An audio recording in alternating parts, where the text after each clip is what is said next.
All right, if you guys remember this truck a while back, we came to take a peek at it, and I decided to go ahead, pull the trigger, and buy it. They want $1,500 for it. He claims he has brand new tires. He does have brand new tires.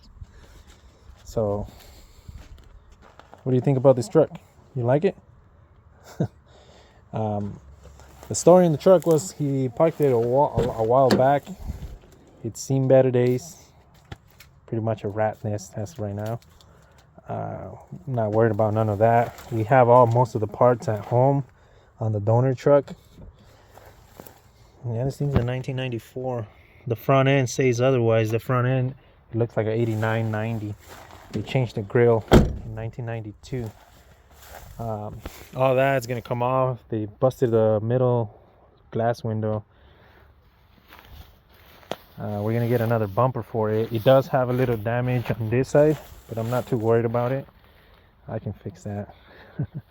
Literally, I mean, we have to. It's how you make money. You can't just send them somewhere because that's where your budget goes. Not your budget, your profit. It's a 4-cylinder, fuel injected. He said he blew a head gasket a long time ago. It's been parked for a while, like 6 years, I think. That's 2019, but that was obviously they give you 2 years of stickers here, so could have been in 2017, 2018 when he blew, and then he renewed the tags, and then obviously it was still parked. So we're gonna go ahead and load it up. He's coming with the title. He says there's no key. Typical Toyotas.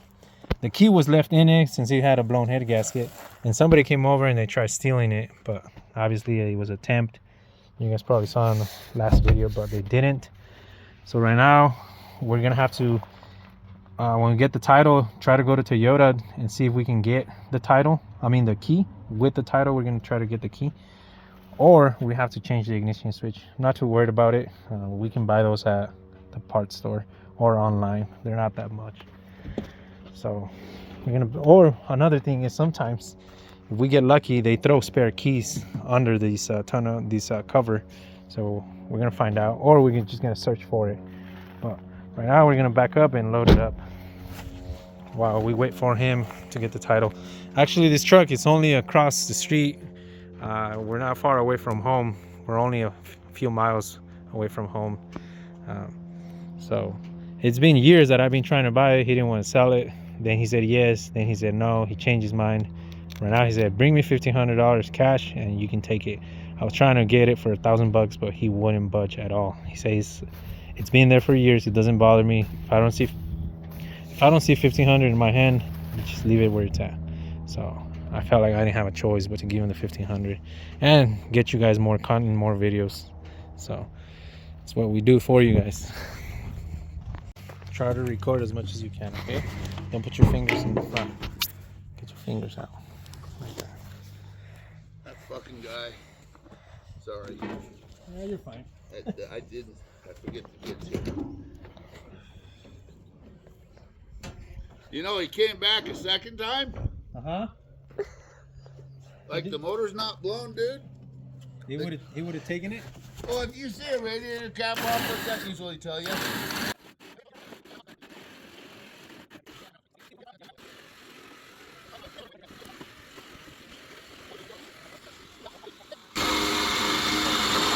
Is he bigger than you were at 6? Yeah.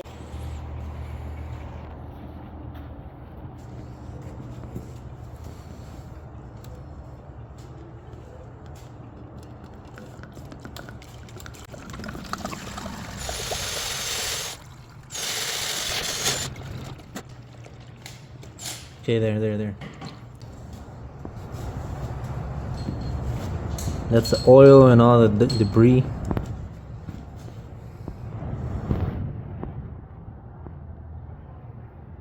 See how it still has some oil? Yeah, it's gotta get filtered twice. Okay, so we got these 2 cars that came in this week. That one's blown head gasket. It still ran and drove, but he had a blown head gasket. It would pressurize the coolant through the radiator, so So he's doing a head, resurfacing the head in-house with a nice technology. He's been going at it for like 10-15 minutes, and you can see the low spot right there. Until we get too shiny here, and that's when it's pretty much done. You can see low spots. But other than that, everything seems like it's going good. And then this one came in. He came from another shop. The dude said he took it into the shop. He didn't want to say any names, but he gave us a description of where it was at.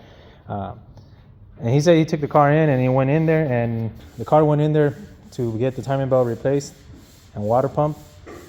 And car came out not running, and it wouldn't start, and somehow they got into an argument and took the car home. Then from there, another friend of ours, Miguel, he's a tow truck driver, he brought the car here. When the car came in, it would start and shut off and backfire and made loud explosions. I should have recorded before, but then again, it's just a single cam. Diagnosed it really quick, and we found out it was out of time. I told the dude, I'm gonna charge you $150 to put it on time, and I'm gonna charge you $250 to make it run right, because they had a lot of other stuff. So he said go ahead and do it. While we were there, we found out, we put it back on time, we checked compression, it was very low. Somebody else would have said, you know, it needs an engine. The spark plugs were wet. So we found out that all the intake valves were very, very tight. I don't know how that happened or who did that, but they were all tight. So we loosened them up, we gauged them, put them back to spec, and the car now makes 150, 160, 150 compression. So now the car actually runs and drives good. They had a lot of stuff wrong, bolts that were not there, 13 millimeters. This car obviously 10, 12s, 17s, 14s, but whoever did it, it came from a shop supposedly. I don't know what they were thinking, but a lot of stuff was wrong. But now he runs and drives good. We called him, we gave him the good news, no bent valves, so he's pretty excited. He said, well, he shouldn't, because the car went in there for a timing belt water pump. So yeah, he does have a new water pump and timing belt, but now we get to put it all back together, and it's already all put back together. It took everything off. It was 2 teeth off, and it was the valve lash the valves were too tight. All the intake valves were too tight. So now I already started it. It starts up fine, revs fine. Now I just got to put the wheel back on, and usually we remove the wheel for the pulley in the front. And that one is going to be gone. And Joseph himself, what are you doing over here? I'm trying to figure out why I have absolutely freaking hybrid stuff, or what you're going to make? Now it's going to be hybrid. I'm going to connect all 3 of them together to go back to the starter. So he was having issues because the car had he keeps having issues. You guys all know K-Series, they're notorious for they want a lot of juice to crank. This one didn't. So the only reason it didn't is because when we built this car, when we put it together, it was supposed to be a race car for the track only. But then this, dude, do you not know I cannot say the N-word no more? I got a lot of notifications, and I got a lot of videos that I'm not gonna get paid for using the N-word. I told you. Somebody unsubscribed because of you. Oh, it's my fault? Dude, he said, I think in the comments said, very racist. I unsubscribed because he saw you. Good. We're trying to weed all the bad ones out. I don't know if it was because of that or because I said the N-word. But I'm blaming you. I think it's because of you. Yeah. Right. So, yeah. So anyways, this car had a ground just from there,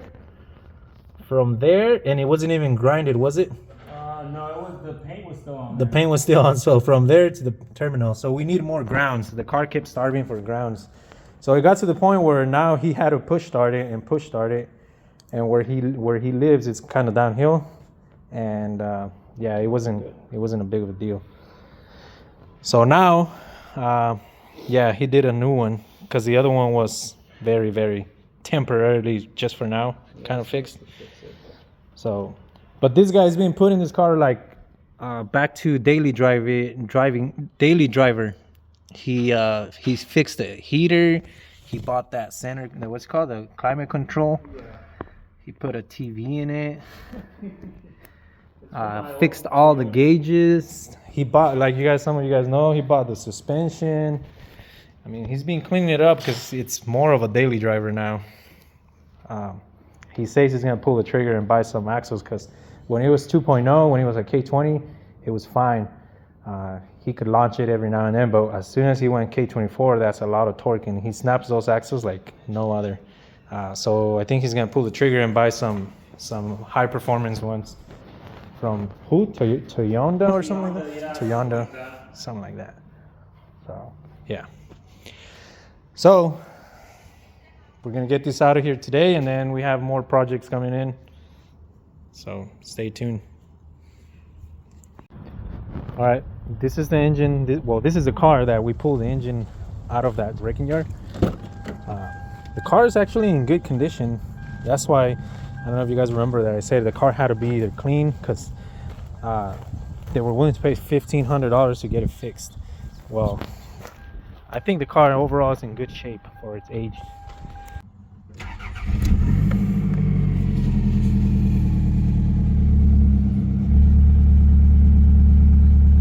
Almost 300,000 miles. That's where the car gave up. The previous motor.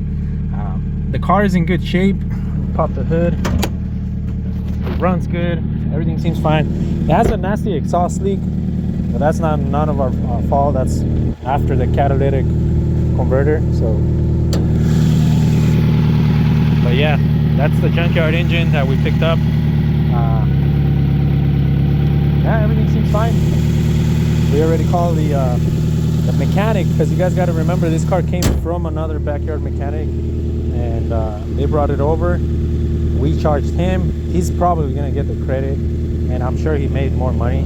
We charged $1,500, installed engine, everything. We're gonna give him warranty.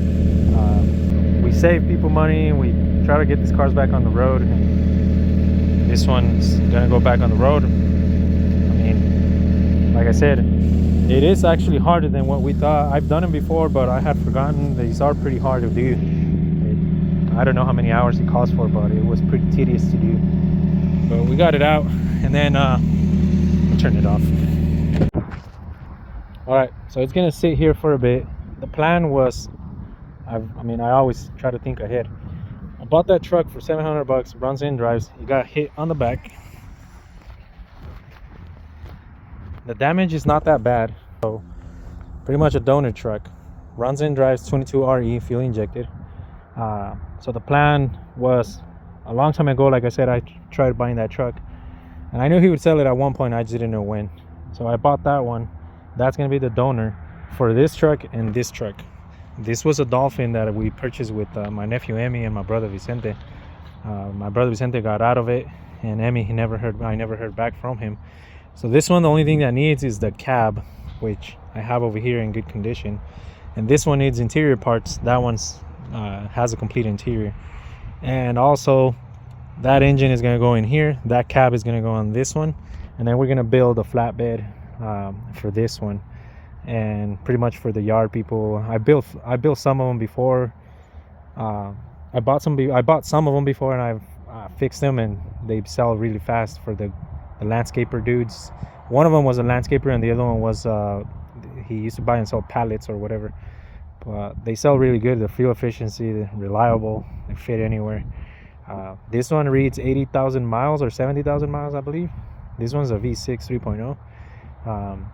But yeah, we need that cab in this one. That's future videos in the future. That's what we're going to be working on. I'm kind of excited. I'm getting all these cars out of here. So the plan is to make this one run right away, and then put that cab on this truck, and then my brothers come in and help me out because they know how to do measurements, and one of them's a welder and the other one's good at fabricating and cutting and whatnot. And I try to do whatever I can, but what I can't do, I ask for help, and usually that's what we're gonna do. So stay tuned. We'll have more videos in the future when we start doing all.